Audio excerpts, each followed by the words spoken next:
હરે કૃષ્ણ। તો સ્વાગત છે સર્વે ભગવદ્ ગીતા સત્સંગ કાર્યક્રમની અંદર। તો આજે આપણે જોઈશું શ્રીમદ ભગવદ્ ગીતા યથારૂપ અધ્યાય ક્રમાંક 3, જેનું નામ છે કર્મયોગ, અને એમાં આપણે જોવાના છીએ શ્લોક ક્રમાંક 38। તો હું શ્લોકનું ઉચ્ચારણ કરું છું। ધૂમે નાવ્રિયતે વહની યથાદર્શો મલેન ચ યથોલ્બેનાવૃતો ગર્ભસ તથા તેનેદમાવૃતમ। ધૂમેનાવ્રિયતે વહની યથાદર્શો મલેન ચ યથોલ્બેનાવૃતો ગર્ભસ તથા તેનેદમાવૃતમ। તો શબ્દાર્થ જોઈશું। ધૂમેન ધુમાડાથી, આવ્રિયતે ઢંકાઈ જાય છે, વહની અગ્નિ, યથા જેમ, આદર્શ અરીસો દર્પણ, મલેન ધૂળથી, ચ અને યથા જેવી રીતે, ઉલ્બેન ગર્ભાશય દ્વારા, આવૃત ઢંકાયેલો હોય છે, ગર્ભ ભ્રૂણ ગર્ભ, તથા તેવી રીતે, તેન તે કામ વડે, ઇદમ આ, આવૃતમ ઢંકાયેલું છે।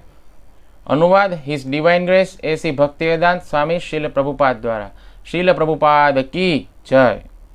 જેવી રીતે અગ્નિ ધુમાડાથી, દર્પણ ધૂળથી અથવા ભ્રૂણ ગર્ભાશયથી આવૃત રહે છે, તેવી રીતે જીવાત્મા આ કામ વડે વિભિન્ન માત્રાની અંદર આવૃત રહે છે। તો હવે આપણે ભાવાર્થ જોઈશું। જીવાત્માની શુદ્ધ ચેતના જે આવરણ વડે ઢંકાઈ જાય છે, તે આવરણના 3 સ્તર હોય છે। આ આવરણ એ કામ જ છે જે અગ્નિમાં ધુમાડો, અરીસા ઉપર ધૂળ તથા ભ્રૂણની આસપાસ ગર્ભાશય જેવા વિભિન્ન રૂપે હોય છે। જ્યારે કામની સરખામણી ધુમાડા સાથે કરાય છે, ત્યારે જાણવું જોઈએ કે જીવંત સ્ફુલ્લિંગના અગ્નિનો જરા તરા અનુભવ થઈ શકે છે। બીજા શબ્દોમાં, જ્યારે જીવાત્મા પોતાની કૃષ્ણ ભાવના અલ્પ પ્રમાણમાં દર્શાવે છે, ત્યારે તેની તુલના ધુમાડાથી આવૃત અગ્નિ સાથે થઈ શકે છે। જો કે ત્યાં ધુમાડો હોય ત્યાં અગ્નિ અવશ્ય હોય છે, પરંતુ પ્રારંભિક અવસ્થામાં અગ્નિ સ્પષ્ટ દેખાતો નથી। આ અવસ્થામાં કૃષ્ણ ભાવનામૃતના શુભારંભ જેવી છે। અરીસા ઉપર પડેલી ધૂળનું ઉદાહરણ મનરૂપી દર્પણને વિવિધ આધ્યાત્મિક પદ્ધતિઓ દ્વારા સ્વચ્છ કરવાની પ્રક્રિયાનો નિર્દેશ કરે છે। ભગવાનના પવિત્ર નામોના કીર્તનની પદ્ધતિ એ જ સર્વોત્તમ છે। ગર્ભાશયથી આવૃત ભ્રૂણનું દ્રષ્ટાંત અસહાય અવસ્થાનું ચિત્રણ કરે છે, કારણ કે ગર્ભાશયમાં રહેલ શિશુ એવું લાચાર હોય છે કે તે હલનચલન પણ કરી શકતું નથી। જીવનની આ અવસ્થા વૃક્ષો સમાન છે। વૃક્ષો પણ જીવો છે, પરંતુ કામની અત્યંત પ્રબળતાને કારણે તેઓ આવી યોનિ પામે છે, જેમાં તેમની આંતરિક ચેતનાનો લગભગ અભાવ વર્તાય છે। આવૃત દર્પણ પશુ પક્ષી સમાન છે, અને ધુમાડાથી આવૃત અગ્નિને મનુષ્ય સાથે સરખાવેલો છે। જીવાત્મા મનુષ્ય યોનિમાં કૃષ્ણ ભાવનાને થોડા ઘણા પ્રમાણમાં પુનર્જાગૃત કરે છે, અને જો તે વધારે વિકાસ કરે તો આધ્યાત્મિક જીવનરૂપી અગ્નિ મનુષ્યના જીવનની અંદર પ્રજ્વલિત થઈ શકે છે। અગ્નિમાંના ધુમાડાને જો કાળજીપૂર્વક નિયંત્રિત કરવામાં આવે તો અગ્નિ પ્રજ્વલિત થઈ શકે છે। માટે જીવાત્મા માટે મનુષ્ય યોનિ એવો સુઅવસર છે કે જેનાથી આ ભૌતિક અસ્તિત્વના બંધનમાંથી છૂટી શકે। મનુષ્ય જીવનમાં વ્યક્તિ સમર્થ માર્ગદર્શન હેઠળ કૃષ્ણ ભાવનામૃત અર્થાત કૃષ્ણ ભક્તિનું સંવર્ધન કરી શત્રુ એવા કામને જીતી શકે છે। ઓમ અજ્ઞાનતિમિરંધસ્ય જ્ઞાનાંજનશલાકયા ચક્ષુરુન્મિલિतं येन તસ્મૈ શ્રી ગુરુવે નમઃ। શ્રી ચૈતન્યમનોભીષ્ટં સ્થાપિतं येन ભૂતલે स्वयं रूप कदा मह्यं ददाति स्वपदान्तिकं वन्देऽहं श्रीगुरो श्रीयुतपदकमलं श्रीगुरून् वैष्णवांश्च श्रीरूपं साग्रजातं सहगण रघुनाथान्वितं तं सजीवं सावद्वैतं सावधूतं परिजनसहितं कृष्णचैतन्यदेवं श्रीराधाकृष्णपादान् सहगणललिता श्रीविशाखान्वितांश्च।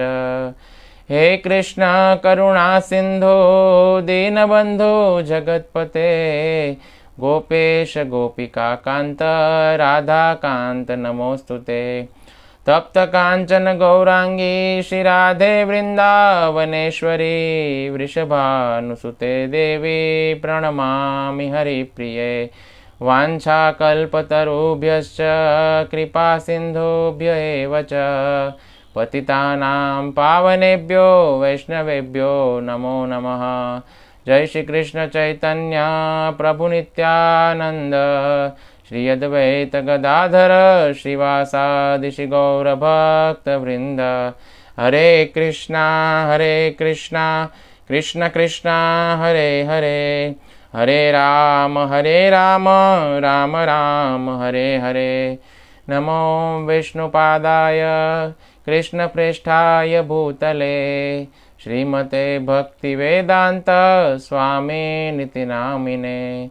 नमस्ते सारस्वती देवी गौरवाणी प्रचारिणे निर्विशेष शून्यवादी पाश्चात्य देश तारिणे। हरे कृष्ण। तो हवे आपणे श्लोकने समजीशुं। तो भगवाने आ श्लोकनी अंदर कह्युं छे कि जीवात्मानुं आवरण शुं छे। तो जीवात्मानुं जे आवरण छे ते काम छे। तो ज्यारे काम विभिन्न मात्राओनी अंदर जीवात्माने आवृत्त करे छे तो एनी तुलना भगवाने 3 रूपको द्वारा करेली छे। एक तो अग्निनो धुमाड़ो, बीजू दर्पणनी धूळ अने त्रीजू भ्रूण गर्भाशयनी अंदर। तो आ 3 जे रूपक छे एनी साथे भगवाने तुलना करी छे। तो जे रीते अग्नि धुमाड़ाथी आवृत्त रहे छे, दर्पण जे छे ते धूळथी आवृत्त रहे छे अने भ्रूण गर्भाशयथी आवृत्त रहे छे, एवी ज रीते जे जीवात्मा छे ते कामनी विभिन्न प्रकारनी मात्राओथी आवृत्त रहे छे। अपनी शुद्ध चेतनाने धूमिल करनार छे ए काम छे। आना चक्करनी अंदर आपणे भगवानने भूली जईए छीए अने एने तृप्त करवाना चक्करमां वारंवार आपणे जन्म अने मृत्युनुं मुख जोईए छीए। तो आपणे सौप्रथम भगवान जे तुलना करी रह्या छे ए छे धुमाड़ाथी ढंकायेली आग। तो धुमाड़ो छे एना वडे आग ढंकायेली छे। तेवी ज रीते जे काम छे, काम वासना छे, एना द्वारा आत्म साक्षात्कारनुं जे ज्ञान छे ए ढंकायेलुं छे।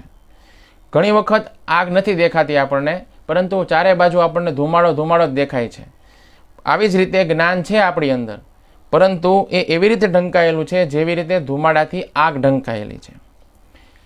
बीजी तुलना भगवाने करी छे दर्पणनी साथे के दर्पण जे छे ते धूळथी ढंकायेलुं छे।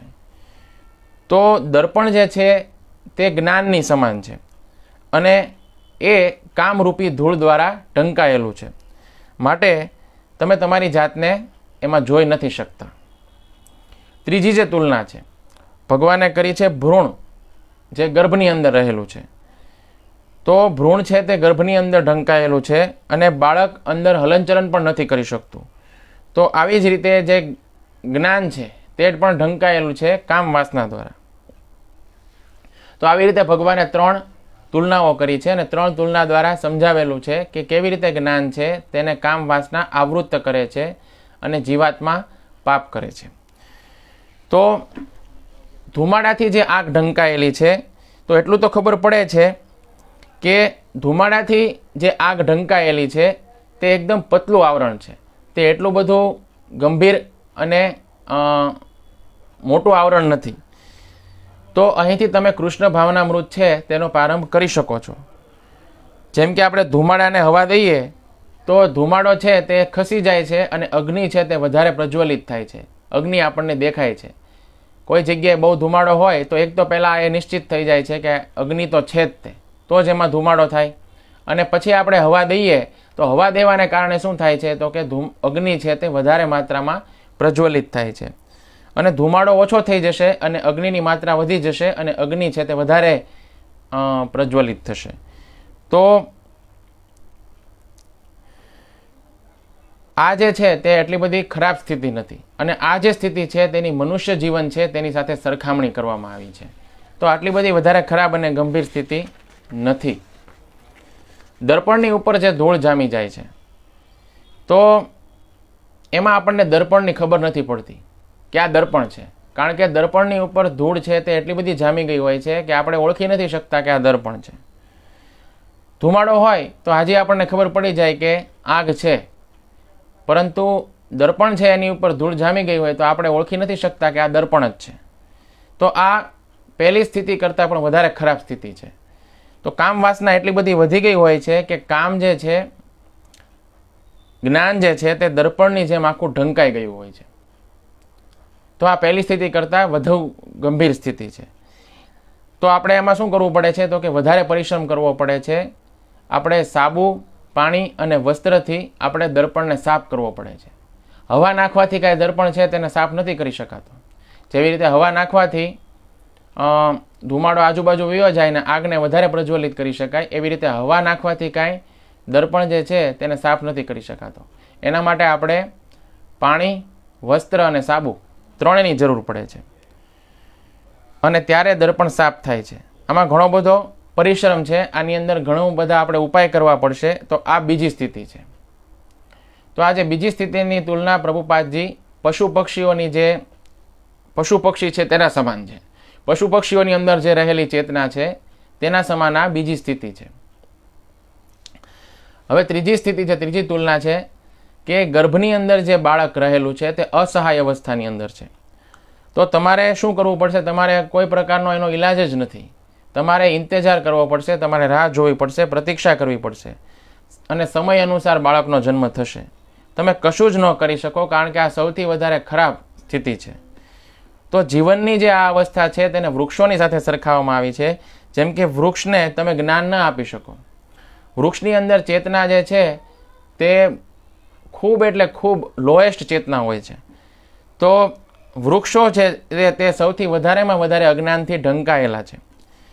તો એ તો પોતાની યોનિ ભોગવશે અને પછી બીજું શરીર એને મળશે તો થોડી ઘણી ચેતના એની અંદર આવશે.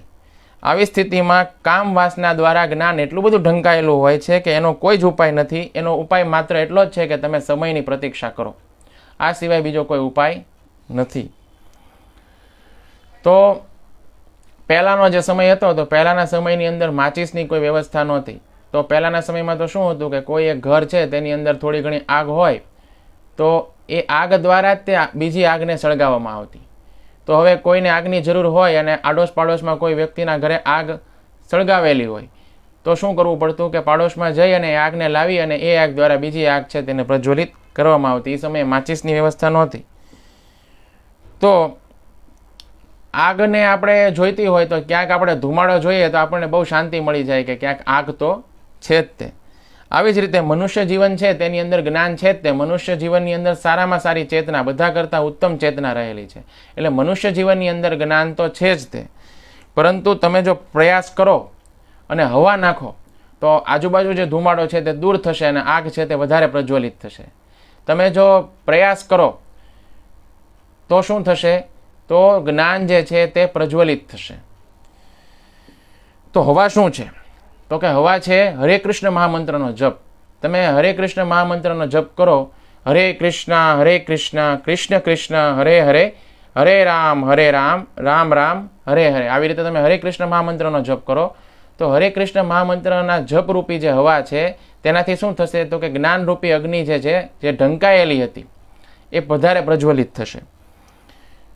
તો હરે કૃષ્ણ મહામંત્રનો જપ એ લગાતાર હવા નાખવાની સમાન છે અને આનાથી તમારા જ્ઞાનની જે અગ્નિ છે તે પ્રજ્વલિત થઈ જશે. તો જ્ઞાન જે ઢંકાયેલું છે તે બહાર આવશે. તો તો આ જે સ્થિતિ છે તેને શીલ પ્રભુપાદે કૃષ્ણ ભાવનામૃતનો શુભારંભ કીધો છે. તો આને કામ શત્રુના આક્રમણનો પણ શુભારંભ કહી શકાય છે. કારણ કે શત્રુ જે છે એ આક્રમણ જ્યારે કરે છે ત્યારે શરૂઆતની અંદર એટલો બધો પ્રભાવ હોતો નથી. તો અત્યારથી જ જો તમે તૈયાર થઈ જાઓ તો પછી તમે એને દૂર કરી શકો છો. શત્રુનું તાજું આક્રમણ છે અને તાજું આક્રમણ છે એટલા માટે આપણે અવસરનો લાભ લઈ શકીએ છીએ. કામ જે છે એનો એક આપણે મતલબ કરી શકીએ છીએ કોઈ પાપ કરવાનો વિચાર, જેને ધુમાડાનું રૂપક આપેલું છે, અને જ્ઞાન જે છે તેને અગ્નિનું રૂપક આપેલું છે. તો જે પાપ કરવાનો વિચાર છે તે આપણા જ્ઞાનને ઢાંકી દે છે અને વ્યક્તિ પાપ કરી બેસે છે. તો આ છે સ્થિતિ છે, તેને કહેવાય છે કામ શત્રુનું આક્રમણ. તો ધુમાડો ઘણો બધો છે, એ ધુમાડો આગને બુઝાવતો નથી. આગ તો જેટલી હોય એટલી ને એટલી જ રહે છે, આગને વધારતો પણ નથી, આગને ઘટાડતો પણ નથી. તો આ વિશેષ ફાયદો છે. આ રીતે જે કામ શત્રુ છે તે જ્ઞાનને ઢાંકે છે.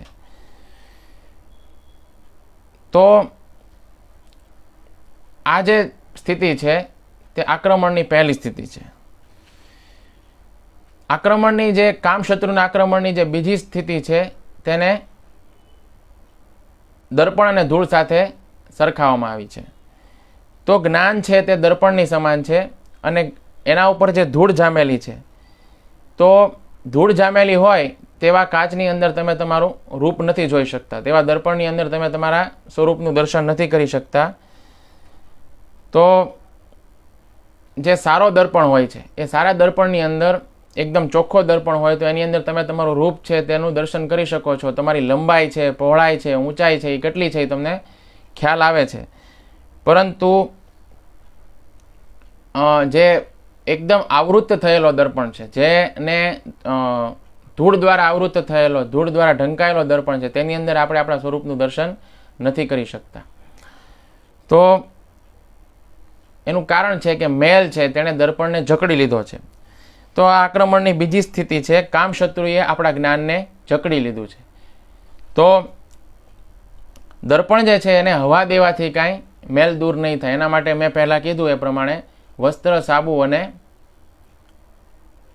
પાણી, આ ત્રણેયની જરૂર પડશે.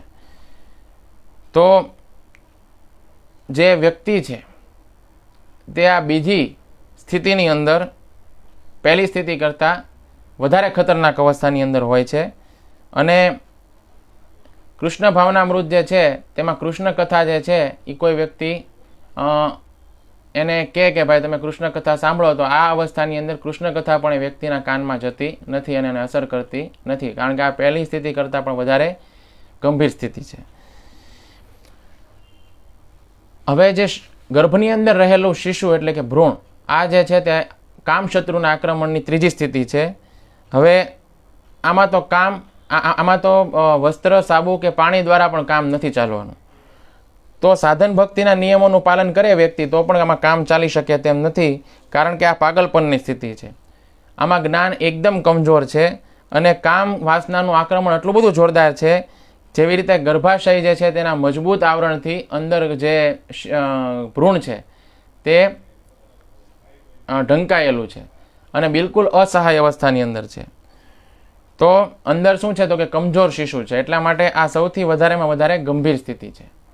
તો આવી રીતે આપણે એક સામાન્ય ઓવરવ્યૂ જોયો કે આ શ્લોક છે તેની અંદર ભગવાન શું સમજાવવા માગે છે. હવે આપણે શ્લોક જે છે એના લાઇન બાય લાઇન સમજીશું, કે ઉદાહરણ સાથે સમજીશું કે ભગવાન આ શ્લોકમાં શું સમજાવવા માગે છે. તો જે કામ શત્રુના આક્રમણની પહેલી સ્થિતિ છે, તો એ સ્થિતિમાં આપણે શું કરવું જોઈએ? તો કામ શત્રુના આક્રમણની પહેલી સ્થિતિ જેમાં ભગવાન રૂપક આપે છે, અગ્નિ જે છે તે ધુમાડા દ્વારા આવૃત્ત થયેલો છે. તો ભગવાન અહીં આ સ્થિતિનું વર્ણન કરી રહ્યા છે જેમાં કામ શત્રુ પોતાના આક્રમણનો આરંભ કરે છે. તો જે રીતે અગ્નિને ધુમાડો ઢાંકી દે છે તે રીતે કામ શત્રુ દ્વારા ઉત્પન્ન પાપ કરવાનો વિચાર જ્ઞાન દ્વારા ઉત્પન્ન પાપ ન કરવાના વિચારને ઢાંકી દે છે. જ્ઞાન એવું કહે છે કે પાપ ન કરવું જોઈએ અને કામ એવું કહે છે કે પાપ કરવું જોઈએ. તો તો જે પાપ કરવું જોઈએ એવો વિચાર છે તે પાપ ન કરવું જોઈએ તેવા જ્ઞાનને ઢાંકી દે છે, અને એના કારણે વ્યક્તિ શું કરી બેસે છે? પાપ કરી બેસે છે. પરંતુ અહીં એક વાત છે કે જે રીતે ધુમાડો અગ્નિના પ્રભાવને ઓછો નથી કરતો, એ રીતે કામશત્રુ પણ જ્ઞાનને ઢાંકે છે, પરંતુ જ્ઞાનની શક્તિને ઓછી નથી કરતો. તો આવી સ્થિતિની અંદર વ્યક્તિ શું કરવું જોઈએ? આવી સ્થિતિની અંદર તો કે વ્યક્તિએ ભક્તોનો સંગ કરવો જોઈએ અને શ્રી કૃષ્ણના ગુણોનું શ્રવણ કરવું જોઈએ કાન દ્વારા, જેથી કરીને તેના મનની અંદર સ્થિત જે કામશત્રુ છે તેની શક્તિ કમજોર પડી જાય, એનો વેગ છે તે ક્ષીણ થઈ જાય. જે રીતે લાકડીની અંદર આગ લગાવીએ એ સમયે જો લગાતાર પંખાની હવા જો એને પ્રાપ્ત થાય તો ધુમાડો આજુબાજુ ચાલ્યો જાય અને આગ અગ્નિ જે છે તે વધારે પ્રજ્વલિત થઈ જાય. એવી રીતે જ્ઞાનરૂપી અગ્નિ છે તેમાં શ્રવણ કીર્તન રૂપી આપણે જો હવા છે તે નાખ્યા કરશું તો કામરૂપી જે ધુમાડો છે તે સમાપ્ત થઈ જશે અને જ્ઞાનરૂપી અગ્નિ છે તે પ્રજ્વલિત થઈ જશે. તો આની અંદર જે પ્રહલાદ મહારાજનું ઉદાહરણ છે તે બંધ બેસતું છે. તો જે સમયે પ્રહલાદ મહારાજ પોતાની માતા કયાધુના ગર્ભની અંદર હતા એ સમયે એમની ચેતનામાં જ્ઞાનની કેટલીક અગ્નિ ઉપસ્થિત હતી, તથા કામશત્રુનો ધુમાડો એટલો બધો અધિક હતો કે એ જ્ઞાનની અગ્નિનું કશું પણ નોલેજ હતું નહીં. તો પ્રહલાદ મહારાજ જે છે તેના પિતા હિરણ્યકશિપુ એ સમયે મંદાર પર્વતની દ્રોણીની અંદર આસુરી શક્તિઓ પ્રાપ્ત કરવા માટે ઘોર તપસ્યામાં લાગેલા હતા. તો દેવતાઓએ એ અવસરનો લાભ ઉઠાવી અને અસુરોના સ્થાનમાં આક્રમણ કર્યું અને રાજા વગર અસુર લોકો જે છે તે ભાગી ગયા અને દેવરાજ ઇન્દ્રએ પ્રહલાદની ગર્ભવતી માતા કયાધુ છે તેને બંદી બનાવી લીધી અને સ્વર્ગ તરફ પ્રસ્થાન કર્યું. તો માર્ગમાં નારદજીએ પૂછ્યું તો ઇન્દ્રએ કહ્યું કે કયાધુ માતા જે છે તેનું તે કશું પણ અનિષ્ટ કરવાના નથી, પરંતુ જેવો બાળકનો જન્મ થશે એ બાળકની હત્યા કરી દેશે, કારણ કે હિરણ્યકશિપુનો પુત્ર પણ હિરણ્યકશિપુની સમાન જ એનાથી પણ વધારે મોટો અસુર થશે. તો આપણે સમજી શકીએ છીએ કે દેવરાજ ઇન્દ્ર બાળક પ્રહલાદના મનમાં જે જ્ઞાનની જે અગ્નિ છુપાયેલી છે તેને ન જોઈ શક્યા. તો પ્રહલાદના મનની અંદર જ્ઞાનની અગ્નિ છુપાયેલી હતી, પરંતુ ઇન્દ્ર એને ઓળખી ન શક્યા. એટલા માટે ઇન્દ્રએ શું નિશ્ચય કર્યો કે જ્યારે બાળકનો જન્મ થાય ત્યારે બાળકની હું હત્યા કરી નાખીશ, કારણ કે એમને ભય હતો કે હિરણ્યકશિપુ કરતાં પણ મોટો અસુર થશે. પરંતુ નારદજી જે છે એમની દ્રષ્ટિ ખૂબ સૂક્ષ્મ હતી. એ પ્રહલાદ મહારાજ જે છે તેના મનની અંદર છુપાયેલી જ્ઞાનની અગ્નિને જોઈ શકતા હતા. એટલે એમણે એમની અંદર રહેલી કૃષ્ણ ભાવનામૃતની જે અગ્નિ છે તેમને ઓળખી લીધી અને અગ્નિની રક્ષા અને વિકાસ કરવા માટે એમણે ઇન્દ્રને સમજાવ્યું કે આ બાળક કોઈ અસુર નથી, આ બાળક તો ભક્ત છે અને આનાથી તમને કોઈ ભય નથી. અને માતા કયાધુને પોતાના આશ્રમ ઉપર લાવી અને એને કૃષ્ણ કથા સંભળાવવા માંડ્યા. તો જો એમણે એમની અંદર રહેલી જે કૃષ્ણ ભાવના છે એની અગ્નિને એમણે ઓળખી લીધી અને પોતાના આશ્રમમાં માતા કયાધુને લાવી અને રોજ કૃષ્ણ કથા છે તે સંભળાવવા માંડ્યા. અને પ્રહલાદ મહારાજ પણ ગર્ભમાં રહી અને કૃષ્ણ કથાનું શ્રવણ કરવા માંડ્યા. તો એ જાણતા હતા કે માતા કયાધુના ગર્ભની અંદર જે બાળક છે તેની અંદર કૃષ્ણ ભાવનામૃતની અગ્નિ છુપાયેલી છે. તો આ બાળક કૃષ્ણ કથાને સાંભળી રહ્યો છે અને એની અંદર જે રહેલી જ્ઞાનની અગ્નિ છે એને કૃષ્ણ કથારૂપી એક હવા મળી રહી છે. તો જ્ઞાનની અગ્નિ જે છે જે ધુમાડા દ્વારા ઢંકાયેલી છે, તો એ કૃષ્ણ કથારૂપી જે હવા એમને લાગી રહી હતી. તો એને કારણે થઈને ધીમે ધીમે જે અગ્નિ છે જ્ઞાનની એ વધારે પ્રજ્વલિત થઈ અને આજુબાજુનો જે અજ્ઞાનરૂપી ધુવાડો છે તે ચાલ્યો ગયો. તો આ પ્રકારે જ્યારે કયાધુનો પતિ હિરણ્યકશિપુ તપસ્યા કરતો રહ્યો ત્યાં સુધી નારદજીએ કયાધુના બહાને પ્રહલાદ મહારાજને કૃષ્ણ કથા સંભળાવી. આ રીતે પ્રહલાદ જે છે તેની અંદર કૃષ્ણ ભાવનાની અગ્નિ એટલી બધી પ્રજ્વલિત થઈ ગઈ કે જન્મથી જ તે કૃષ્ણ ભાવના ભાવિત હતા. ભગવાન શ્રી કૃષ્ણના ભક્ત હતા જન્મથી જ તે.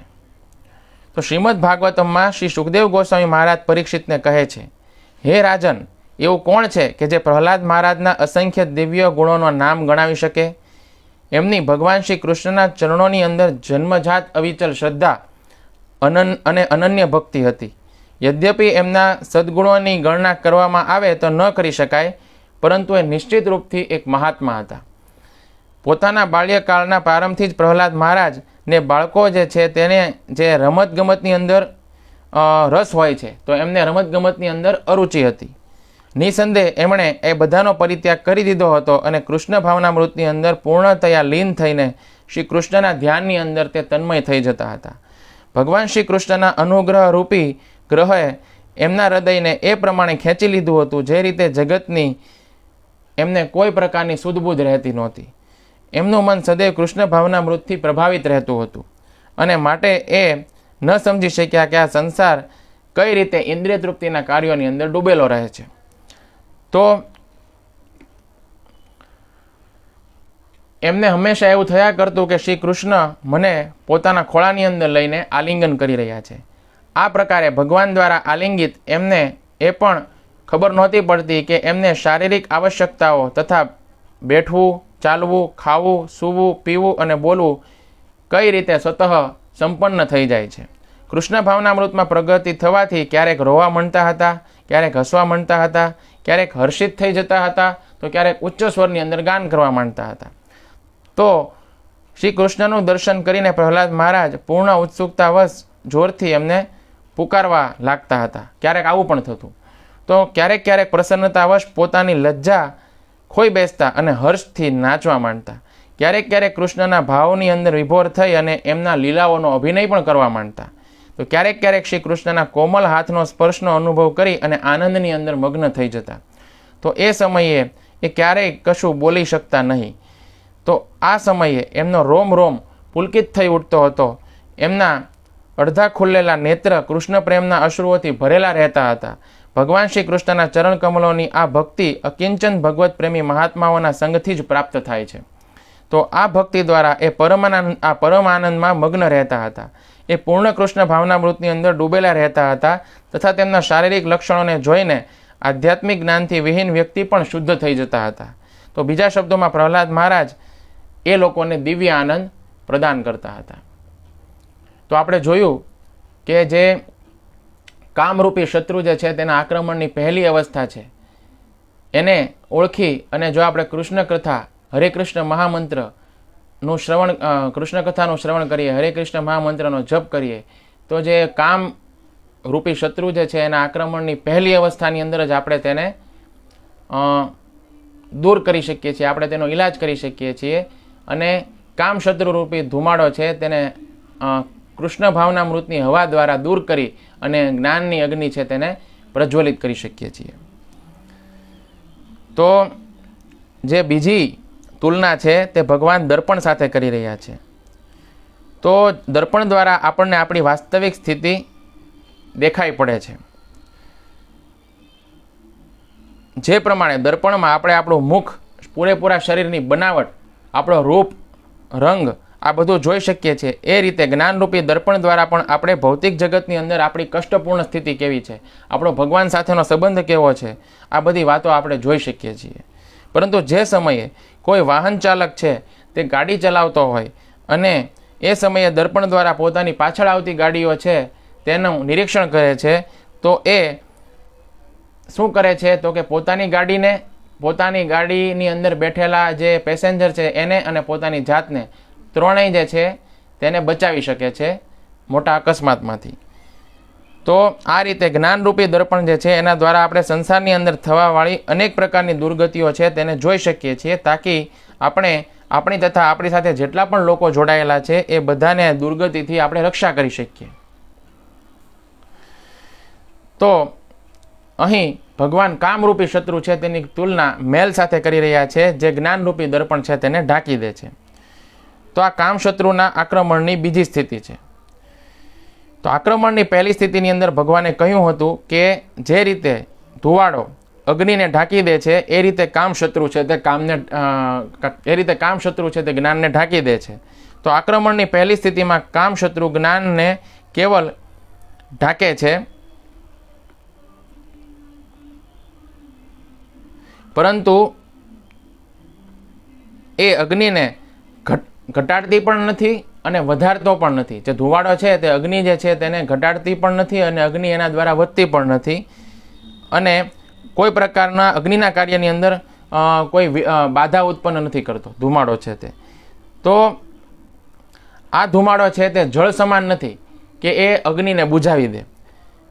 તો આક્રમણની પહેલી સ્થિતિની અંદર કામશત્રુ છે તે જ્ઞાનને કેવળ ઢાંકે છે. એ જ્ઞાનને ઓછું પણ નથી કરતું અને જ્ઞાનના કાર્ય જે છે તેની અંદર બાધા પણ નથી પહોંચાડતું. પરંતુ આક્રમણની જે બીજી સ્થિતિ છે તે પહેલી સ્થિતિ કરતાં પણ વધારે ગંભીર છે, વધારે ખતરનાક છે. બીજી સ્થિતિની અંદર કામશત્રુ છે તે જ્ઞાનને એવી રીતે ઢાંકી દે છે કે જે રીતે મેલ છે તે દર્પણને ઢાંકી દે. તો યદિ વ્યક્તિ આક્રમણની પહેલી સ્થિતિમાં તે ભક્તો દ્વારા કૃષ્ણ કથાનું શ્રવણ કરે, હરે કૃષ્ણ મહામંત્રનો જપ કરે તો કામશત્રુનું નિવારણ કરી દે, તો આ બીજી સ્થિતિ ઉત્પન્ન થવાનો અવસર જ પ્રાપ્ત ન થાય. અને યદિ આક્રમણની પહેલી સ્થિતિમાં લાપરવાહી કરે અને કોઈ પ્રકારની કાર્યવાહી ન કરે તો કામશત્રુ જ્ઞાનને એ પ્રમાણે જકડી લે છે જે પ્રમાણે મેલ છે તે દર્પણને જકડી લે છે. તો હવે આ પ્રકારે અગ્નિને હવા દેવાથી ધુમાડો તો દૂર થઈ જાય છે અને અગ્નિ વધારે પ્રજ્વલિત થઈ જાય છે, ધુમાડો ઓછો થઈ જાય છે. તો એ રીતે હવા દેવાથી દર્પણ જે છે તેનો મેલ દૂર નથી થતો. આપણે પહેલાં વાત કરી એ પ્રમાણે આપણે ભક્તો દ્વારા કૃષ્ણ કથા રૂપી હવા પ્રાપ્ત થવાથી આક્રમણની પહેલી સ્થિતિમાં જે રીતે ધુમાડો દૂર થઈ જાય છે એ રીતે જ્ઞાનરૂપી અગ્નિ પ્રજ્વલિત થઈ જાય છે. એ રીતે જ્ઞાનરૂપી દર્પણમાં ચીપકેલો કામશત્રુરૂપી મેલ દૂર નથી થતો અને જ્ઞાનરૂપી દર્પણ છે તે સ્વચ્છ નથી થતો. તો યદિ મેલ છે તે દર્પણ ઉપર ચીપકેલો છે તો હવા જે છે એ કદાચ એને મળે તો હવા દર્પણ સુધી પહોંચી નથી શકતી અને એ મેલને હટાવી નથી શકતી.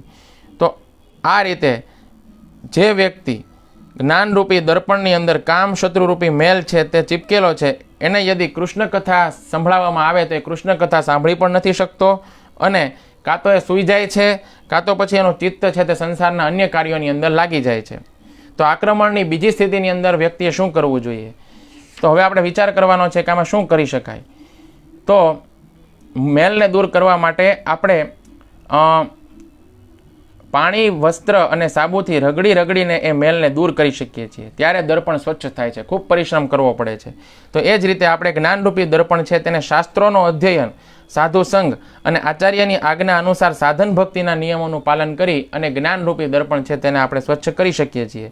સાધન ભક્તિના નિયમોનું પાલન કરીને જ્ઞાનને સ્વચ્છ કરવું એ જ પ્રમાણે છે જે રીતે સાબુ, પાણી અને વસ્ત્ર દ્વારા દર્પણને સ્વચ્છ કરવો. તો આની અંદર જે આક્રમણની બીજી સ્થિતિ છે તેની અંદર ધ્રુવ મહારાજનું ઉદાહરણ છે તે બંધ બેસતું છે. તો આની પૂર્વ આપણે પ્રહલાદ મહારાજનું ઉદાહરણ લીધું હતું. તો પ્રહલાદ મહારાજના હૃદયની અંદર કામશત્રુરૂપી ધુવાડો એના દ્વારા એમનું જ્ઞાન ઢંકાયેલું હતું અને જ્ઞાનની અગ્નિ ઉપસ્થિત હતી. તો જે સમયે નારદજીએ તેમને શ્રી કૃષ્ણના ગુણોનું જ્ઞાન આપ્યું, કૃષ્ણ કથા સંભળાવી, તો માતાના ગર્ભની અંદર સ્થિત હતા તેમ છતાં એમણે એ જ્ઞાનને ગ્રહણ કર્યું. પરંતુ ધ્રુવ મહારાજ જે છે તેના હૃદયની અંદર જ્ઞાનની અગ્નિનો પૂર્ણ અભાવ હતો. ધ્રુવ મહારાજના હૃદયની અંદર કોઈ પ્રકારની જ્ઞાનની અગ્નિ ઉપસ્થિત નહોતી. તો એમના હૃદયની અંદર જ્ઞાનરૂપી દર્પણ ઉપર કામરૂપી મેલ એટલો બધો જમા થઈ ગયો હતો કે જે સમયે એમને એમની સોતેલીમાં સુરુચિના વચનોથી એ આહત થઈ ગયા અને શ્રી કૃષ્ણ દ્વારા પોતાના પિતાથી પણ ઊંચું પદ પ્રાપ્ત કરવા માટે વનની તરફ જઈ રહ્યા હતા. એ સમયે નારદજીએ એમને એવું જ્ઞાન આપ્યું કે જેના દ્વારા ધ્રુવ મહારાજ ઘરની અંદર માન અને અપમાનની સ્થિતિઓની અંદર સમાન રહી અને શ્રી કૃષ્ણને પોતાના કર્મોની દ્વારા સંતુષ્ટ કરે. તો આ જ્ઞાન હવાની સમાન હતું જેણે પ્રહલાદ મહારાજના હૃદયની અંદર સ્થિત જ્ઞાનની ચિંગારીને પ્રજ્વલિત કરી દીધી તથા કામશત્રુરૂપી ધુમાડાને સમાપ્ત કરી દીધો. પરંતુ આ જ્ઞાનરૂપી હવા જે છે તે ધ્રુવ મહારાજના હૃદયની અંદર સ્થિત જ્ઞાનરૂપી દર્પણ જે છે એની ઉપર ચીપકેલા કામરૂપી મેલ છે તેને દૂર ન કરી શક્યું. તો નારદજીએ આગળ કહ્યું કે બાળક, તારી આયુ એટલે કે તારી ઉંમર છે તે અત્યારે બહુ ઓછી છે અને તારી આસક્તિ તો આ સમયે ખેલકૂદની અંદર હોવી જોઈએ. આ અવસ્થામાં કઈ વાતથી તમારું સન્માન કે અપમાન થાય એનાથી કોઈ ફેર ન પડવો જોઈએ. તો હે ધ્રુવ, યદિ તું સમજે છો કે તારા આત્મસન્માનને ઠેસ પહોંચી છે તો અસંતુષ્ટ થવાનું કોઈ કારણ નથી. આ પ્રકારનો અસંતોષ માયાનું એક અન્ય લક્ષણ છે. પ્રત્યેક જીવાત્મા પોતાના પૂર્વકર્મો અનુસાર નિયંત્રિત થાય છે. માટે સુખ તથા દુઃખ, માન અને અપમાન આ બધું પૂર્વજન્મ અનુસારે પ્રાપ્ત કરે છે.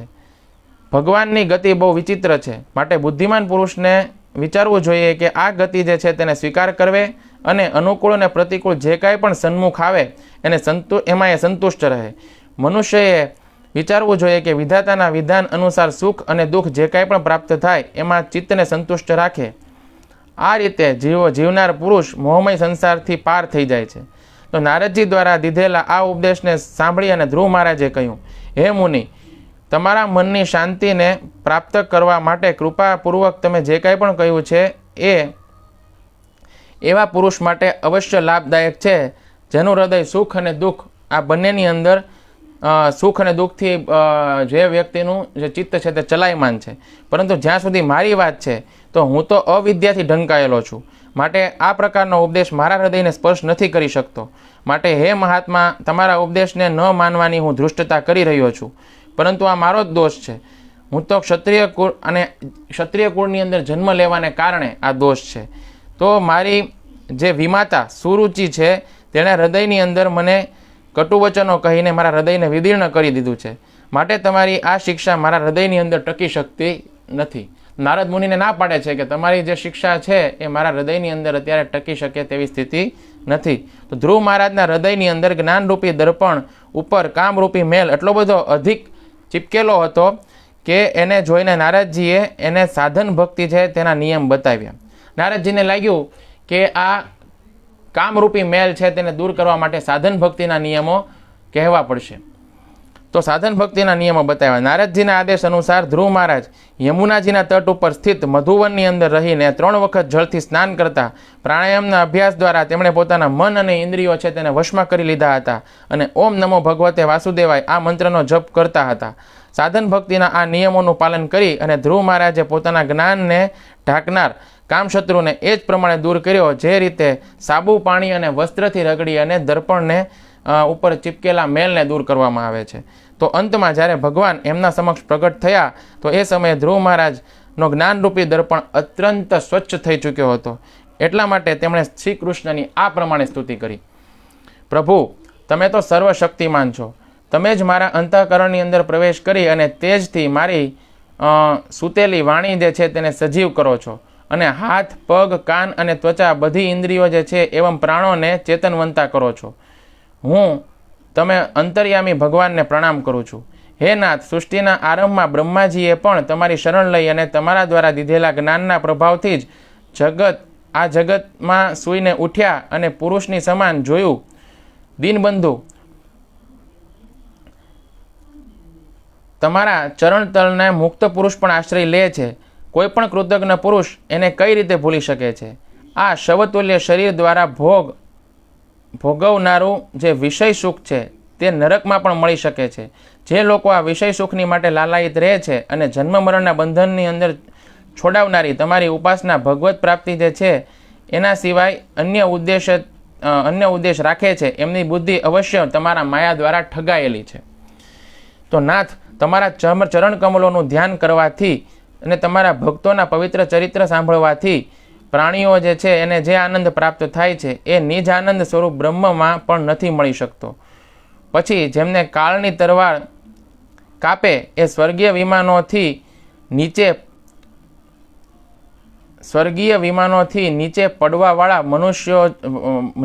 પડવાવાળા પુરુષોને પણ એ સુખ કઈ રીતે પ્રાપ્ત થઈ શકે? માટે મને તો એ વિશુદ્ધ હૃદય મહાત્મા ભક્તોનો સંગ આપો, જેમના દ્વારા જેમનો તમારી અંદર સુદૃઢ ભક્તિભાવ છે. એમના સંગમાં હું તમારા ગુણો અને લીલાઓના કથા અમૃતને પીને ઉન્મત્ત થઈ જઈશ અને સહજ અનેક પ્રકારના દુઃખો ને પૂર્ણ ભયંકર સંસાર સાગરથી પેલી તરફ પહોંચી જઈશ. હે કમળનાથ, જેમનું ચિત્ત તમારા ચરણ કમળની સુગંધથી લોભાયેલું છે, એ મહાનુભાવોનો જે લોકો સંગ કરે છે એ આ અત્યંત પ્રિય શરીર અને તેના સંબંધી પુત્ર, મિત્ર, ગૃહ અને સ્ત્રી આદિ આ બધા જે છે તેનાથી મોહિત નથી થતા. ભગવાન કલ્પનો અંત થવાથી યોગ નિંદ્રાની અંદર સ્થિત જે પરમ પુરુષ આ સંપૂર્ણ વિશ્વને પોતાના ઉદરની અંદર લીન કરી અને શેષ શૈયામાં શયન કરે છે અને જેની નાભીથી નીકળેલા કમળ ઉપર બ્રહ્માજી ઉત્પન્ન થાય છે, એ પરમેશ્વર તમે જ છો. હું તમને પ્રણામ કરું છું. પ્રભુ, તમારી દ્રષ્ટિથી બુદ્ધિની સમસ્ત અવસ્થાઓ જે છે તે સાક્ષી છે.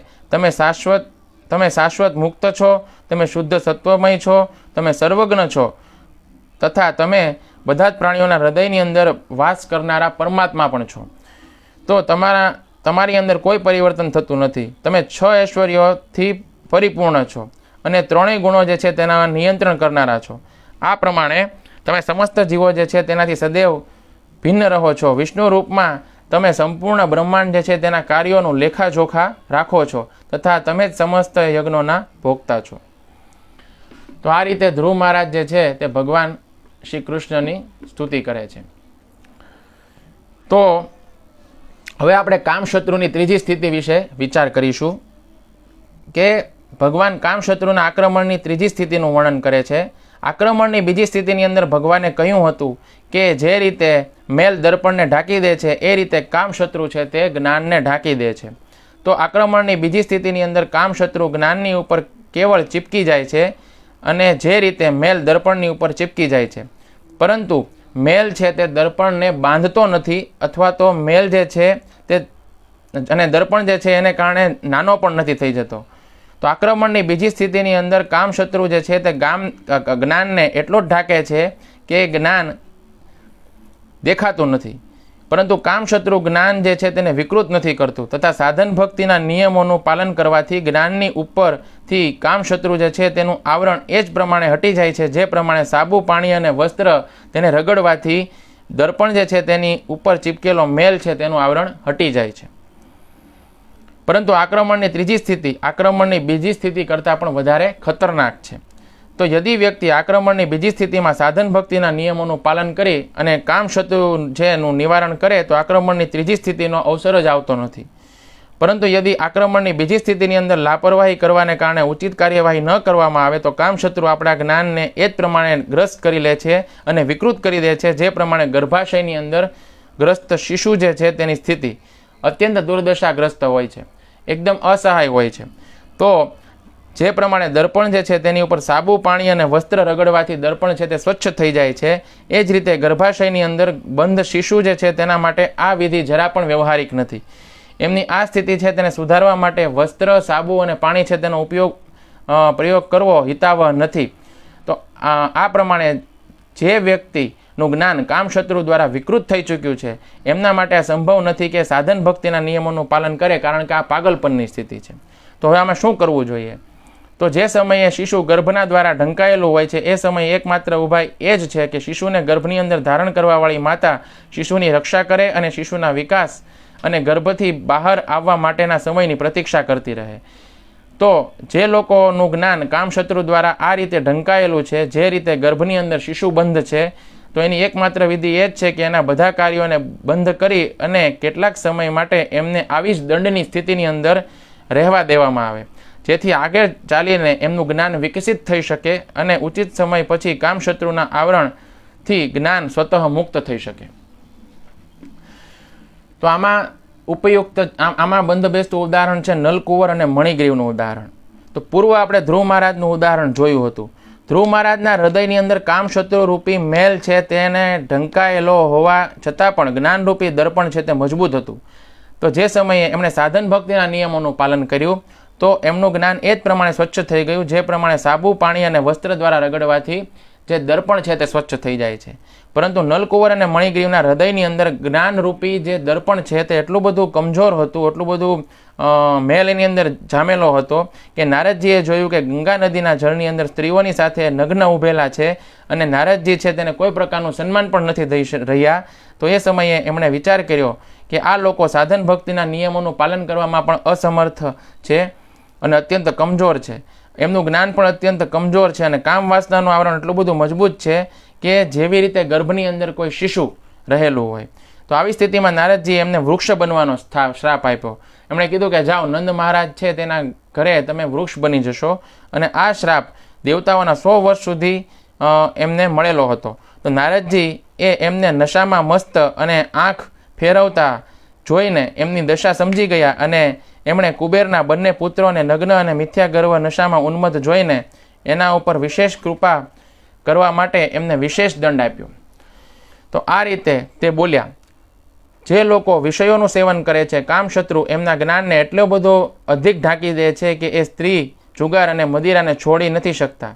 તો આ મદની અંદર આંધળા થઈને પોતાની ઇન્દ્રિયોના વશની અંદર રહેવાવાળા ક્રૂર પુરુષ પોતાના નાશવાન શરીરને અજર અમર માની લે છે અને પોતાના જેવા શરીરવાળા પશુઓની પણ હત્યા કરે છે. આ બંને યક્ષ મદિરાનું પાન કરી અને કામની અંદર આંધળા થઈ ચૂકેલા છે. એમનું કામજનિત મદમાં એમને હું ચૂર કરી દઈશ. આ કેટલો અનર્થ છે કે લોકપાલ કુબેરના પુત્ર હોવા છતાં પણ એ કામથી અચેત થઈ રહ્યા છે અને એમને એ વાતની પણ ખબર નથી કે એ લોકો બિલકુલ નગ્ન છે. એટલા માટે આ બંને વૃક્ષયોનિની અંદર જ જવા માટે યોગ્ય છે. આવું થવાથી એમણે ફરી આ પ્રકારનું અભિમાન ક્યારેય નહીં થાય. મારી કૃપાથી યુક્ષયોનિમાં પણ એમને શ્રી કૃષ્ણની સ્મૃતિ બની રહેશે અને દેવતાઓના 100 વર્ષ પછી એમને ભગવાન શ્રી કૃષ્ણના દર્શન પ્રાપ્ત થશે અને પછી ભગવાન શ્રી કૃષ્ણના ચરણોની અંદર પરમ પ્રાપ્ત કરી અને ફરી પાછા પોતાના લોકની અંદર આવી જશે. આ રીતે નલકુંવર અને મણિગ્રીવ નારદજીના શ્રાપથી વૃક્ષ થઈ ગયા. હવે જે પ્રમાણે સમય અનુસાર ગર્ભની અંદર બાળક વિકસિત થતાં થતાં એક દિવસ પૂર્ણરૂપથી વિકસિત થઈ અને ગર્ભની બહાર આવી જાય છે, એ જ રીતે નલકુંવર અને મણિગ્રીવનો જ્ઞાનરૂપી બાળક કામરૂપી આવરણની અંદર વિકસિત થતાં થતાં એક દિવસ પૂર્ણરૂપથી વિકસિત થઈ અને કામરૂપી આવરણથી બહાર આવી ગયું. દેવતાઓના 100 વર્ષ વીતી ગયા અને શ્રી કૃષ્ણ જે છે તેમનું દર્શન થયું. એમણે વૃક્ષ શરીર ત્યાગી અને દિવ્ય શરીર પ્રાપ્ત કર્યા અને તેમણે ભગવાન શ્રી કૃષ્ણની આ પ્રમાણે સ્તુતિ કરી. હે કૃષ્ણ, તમારી યોગ શક્તિ અચિંત્ય છે. તમે સર્વોચ્ચ આદિ પુરુષ છો. તમે સમસ્ત કારણોના કારણ છો. તમે પાસે રહીને પણ દૂર છો અને આ ભૌતિક સૃષ્ટિ જે છે તેનાથી પરે છો. વિદ્વાન બ્રાહ્મણ જાણે છે કે તમે સર્વે સર્વા છો અને આ વિરાટ વિશ્વ તેના સ્થૂળ અને સૂક્ષ્મ રૂપોમાં તમારું જ સ્વરૂપ છે. આપ સમસ્ત પ્રાણીઓના શરીર, પ્રાણ, અંતઃકરણ અને ઇન્દ્રિયોના સ્વામી છો તથા તમે જ સર્વશક્તિમાન કાળ, સર્વવ્યાપક એવં અવિનાશી ઈશ્વર છો. તમે જ એ મહત્તત્વ પ્રકૃતિના સ્વામી છો જે અત્યંત સૂક્ષ્મ સત્વગુણ, રજોગુણ એવં તમોગુણ રૂપા છે. આપ જ સમસ્ત સ્થૂળ અને સૂક્ષ્મ શરીરોના કર્મ, ભાવ, ધર્મ અને સત્તાને જાણવાવાળા બધાના સાક્ષી પરમાત્મા છો. હે પ્રભુ, તમે સૃષ્ટિના પૂર્વ પણ વિદ્યમાન હતા. અતઃ આ જગતમાં ભૌતિક ગુણોવાળા શરીરની અંદર બંધી રહેનારા એવા કોણ છે કે જે તમને સમજી શકે? સમસ્ત પ્રપંચના વિધાતા ભગવાન વાસુદેવને અમે નમસ્કાર કરીએ છીએ. પ્રભુ, પોતાના દ્વારા પ્રકાશિત થવાવાળા ગુણોથી તમને તમારી મહિમા छिपाવી રાખી છે. પરબ્રહ્મ શ્રી કૃષ્ણ, અમે તમને નમસ્કાર કરીએ છીએ. તમે મત્સ્ય, કુર્મ, વરા જેવા શરીરોની અંદર પ્રગટ થઈ અને પ્રાણીઓ દ્વારા સંપન્ન ન થઈ શકનારા કાર્યકલાપ, અસામાન્ય, અતુલનીય, અસીમ શક્તિવાળા દિવ્ય કાર્ય પ્રદર્શિત કરો છો. અતએવ તમારા શરીર જે છે ભૌતિક તત્વોથી નથી બનેલા હોતા, પરંતુ તમારા જ અવતાર હોય છે. તમે એ જ ભગવાન છો જે પોતાની પૂર્ણ શક્તિ સાથે આ જગતના બધા જીવોના લાભ માટે પ્રગટ થાય છે. પરમ કલ્યાણ સ્વરૂપ તમને નમસ્કાર છે. પરમ મંગળ સ્વરૂપ તમને નમસ્કાર છે. પરમ શાંત પોતાના બધાના હૃદયની અંદર વિહાર કરવાવાળા યદુવંશ શિરોમણી શ્રી કૃષ્ણ, તમને તો નમસ્કાર છે. અનંત, અમે તમારા દાસાનું દાસ છીએ. વિશેષતયા અમે નારદ મુનિના દાસ છીએ. હવે અમે ઘરે જવા માગીએ છીએ. અમને ઘરે જવાની અનુમતિ આપો. આ તો દેવર્ષિ નારદની કૃપા છે કે અમે અમારી જેવા અપરાધીઓને પણ તમારું દર્શન પ્રાપ્ત થયું. પ્રભુ, અમારી વાણી તમારા મંગલકારી ગુણોનું વર્ણન હંમેશા કરતી રહે. અમારા કાન તમારી રસમય કથા સાંભળવામાં લાગેલા રહે. અમારા હાથ તમારી સેવાની અંદર રહે. અમારું મન તમારા ચરણ કમલોના સ્મરણની અંદર રહે. સંપૂર્ણ જગતમાં તમારો નિવાસ સમજી અને અમારા શિર તમને જ પ્રણામ કરે અને તમારા નેત્રો જે છે અને અમારા નેત્રો છે તે સદા વૈષ્ણવના દર્શન કરતા રહે, કારણ કે વૈષ્ણવગણ એ તમારું જ શરીર છે. તો આવી સરસ મજાની સ્તુતિ નલકુંવર અને મણિગ્રીવે કરી. તો અત્યાર સુધી ભગવાને ત્રણેય સ્થિતિનું વર્ણન કર્યું છે, જેમાં કામશત્રુ જ્ઞાનને ઢાંકે છે. પહેલી સ્થિતિમાં જ્ઞાનની ઉપર કામશત્રુ છે તેનું પાતળું આવરણ હોય છે. આ કામશત્રુના આક્રમણની પહેલી સ્થિતિ છે. આમાં ભગવાને જ્ઞાનની તુલના અગ્નિ સાથે કરી છે અને ધુમાડાની જે કામરૂપી ધુમાડાથી ઢંકાયેલી છે. જે રીતે ધુમાડાથી ઢંકાયેલો અગ્નિની ઉષ્મા અને પ્રકાશનો ઉપયોગ કરી શકાય છે, એ જ રીતે પહેલી સ્થિતિમાં કામથી ઢંકાયેલા જ્ઞાનનો થોડો ઘણો પ્રભાવ જોવા મળે છે. બીજી સ્થિતિની અંદર જ્ઞાનની ઉપર કામનું અધિક મોટું આવરણ હોય છે. તો આ કામશત્રુનું આક્રમણની બીજી સ્થિતિ છે, જેમાં ભગવાન જ્ઞાનની તુલના છે તે દર્પણની સાથે કરે છે અને કામરૂપી મેલથી એ દર્પણ ઢંકાયેલો હોય છે. તો જે રીતે મેલથી ઢંકાયેલા દર્પણ છે તેને સાબુ પાણી અને વસ્ત્ર વડે સ્વચ્છ કરવામાં આવે છે, એ જ રીતે શ્રવણ કીર્તન આદિ સાધન ભક્તિના નિયમો દ્વારા જે કામરૂપી મેલ છે તેને હટાવી અને જ્ઞાનને પ્રકાશિત કરી શકાય છે. ત્રીજી સ્થિતિ છે તેની અંદર જ્ઞાનની ઉપર કામનો મેલ ઓર અધિક મોટું આવરણ હોય છે. આ કામશત્રુના આક્રમણની ત્રીજી સ્થિતિ છે, જેમાં ભગવાને જ્ઞાનની તુલના એક શિશુની સાથે કરી છે, જે ગર્ભની અંદર આવરણથી ઢંકાયેલું છે. જે રીતે શિશુ ગર્ભની અંદર બહાર આવવા માટે સમયની પ્રતીક્ષા એને કરવી પડે છે, એ જ રીતે સમય અનુસાર શ્રી કૃષ્ણ અને એના ભક્તોની કૃપાથી જ્ઞાન વિકસિત થઈને કામના આવરણ છે તેનાથી તે બહાર આવે છે. તો જે ઉચ્ચ કોટીના ભક્તો છે એનું જે જ્ઞાન છે તે યોગ માયા દ્વારા ઢંકાયેલું હોય છે. તો આપણે પૂર્વમાં ચર્ચા કરી હતી કે પ્રહલાદ મહારાજ, ધ્રુવ મહારાજ અને નલકુંવર અને મણિગ્રીવ આ બધાનું જ્ઞાન છે તે કામના આવરણથી ઢંકાયેલું હતું અને સમય જતાં તે મુક્ત થયા આવરણથી અને શ્રી કૃષ્ણ જે છે તેને પરમેશ્વર માની એમના ગુણગાન અને સ્તુતિ કરી, પ્રાર્થના કરી. પરંતુ માતા યશોદા અને જેટલા પણ વ્રજવાસીઓ છે એ તો શ્રી કૃષ્ણ જે છે તેને ભગવાન નથી માનતા અને ન તો એ ક્યારેય શ્રી કૃષ્ણની સ્તુતિ કે પ્રાર્થના કરે છે. તો શું એમનું જ્ઞાન પણ કામશત્રુ દ્વારા ઢંકાયેલું છે? આવો પ્રશ્ન આપણને થાય. પરંતુ આપણે સમજવું જોઈએ કે એમનું જ્ઞાન કામશત્રુ દ્વારા ઢંકાયેલું નથી, પરંતુ એમનું જ્ઞાન ભગવાનની યોગમાયા દ્વારા ઢંકાયેલું છે. તો ભગવાન જ્યારે મહામાયા છે તે જીવના જ્ઞાનને ઢાંકે છે તો જીવ છે તે કૃષ્ણથી દૂર થાય છે, અને ભગવાનની યોગમાયા છે તે જ્યારે જીવના જ્ઞાનને ઢાંકે છે તો જીવ છે તે વધારે કૃષ્ણની નજીક આવે છે. તો આ કારણે કૃષ્ણ જે છે તેની નિકટ એ વધારે આવી શકે એટલા માટે એમનું જે જ્ઞાન છે તેને યોગમાયા દ્વારા ભગવાને ઢાંકી દીધું, જેથી કરીને એ લોકો ભગવાનની વધારે નિકટ આવી શકે અને ભગવાનને એમના પુત્ર, એમના પતિ, એમના મિત્રના સ્વરૂપમાં, પતિના સ્વરૂપમાં પ્રેમ કરી શકે. કામશત્રુ જે છે તે રજોગુણથી ઉત્પન્ન થાય છે અને રજોગુણ આદિ 3 ગુણો જે છે તે મહામાયાથી ઉત્પન્ન થાય છે. તો આ પ્રમાણે આપણે કહી શકીએ છીએ કે એક સ્થિતિની અંદર જ્ઞાન કામશત્રુ એટલે કે મહામાયાથી ઢાંકાયેલો હોય છે અને એ સમયે એ જીવ કૃષ્ણથી દૂર જાય છે, અને એક સમયે જીવ છે તે યોગમાયા દ્વારા જે છે તે ઢંકાયેલો હોય છે, જેનાથી એ કૃષ્ણની ઓર નિકટ આવે છે. તો અહીં શીલ પ્રભુપાદ કહે છે કે ત્રણેય લોકોની અંદર જેટલા પણ જીવ છે એમાં શ્રી કૃષ્ણથી પૂર્ણ સમર્પિત ભક્તોને છોડી અને બધા જ જીવો કામશત્રુથી ઢંકાયેલા છે. તો આ વાતથી આપણને એ શિક્ષા મળે છે કે આપણે સદા શ્રી કૃષ્ણની શરણ ગ્રહણ કરવી જોઈએ, જેથી કરીને કામશત્રુ આપણા જ્ઞાન છે તેને મુક્ત કરી દે તથા આપણે પણ શ્રી કૃષ્ણના નામ, રૂપ, ગુણ અને લીલાઓ છે તેનું આસ્વાદન કરી શકીએ. હરે કૃષ્ણ, કૃષ્ણ કૃષ્ણ હરે હરે, હરે રામ, રામ રામ હરે હરે. તો આશા છે કે મેં જે કાંઈ પણ સમજાવ્યું તે બધા ભક્તોને સમજાયું હશે અને ચોક્કસપણે સૌ ભક્તોને સાંભળવાની, શ્રવણ કરવાની મજા પણ આવી હશે. તો આપણે ફરી મળીશું એક નવા શ્લોક સાથે આવતીકાલે. તો આજના દિવસમાં આટલું જ. ગ્રંથરાજ શ્રીમદ ભગવદ્ ગીતા કી જય. શીલ પ્રભુપાદ કી જય. ગીતા સુનने वाले सब भक्त वृंद की जय. निताय गौर श्री हरि प्रेमानंदे. हरि हरि बोल.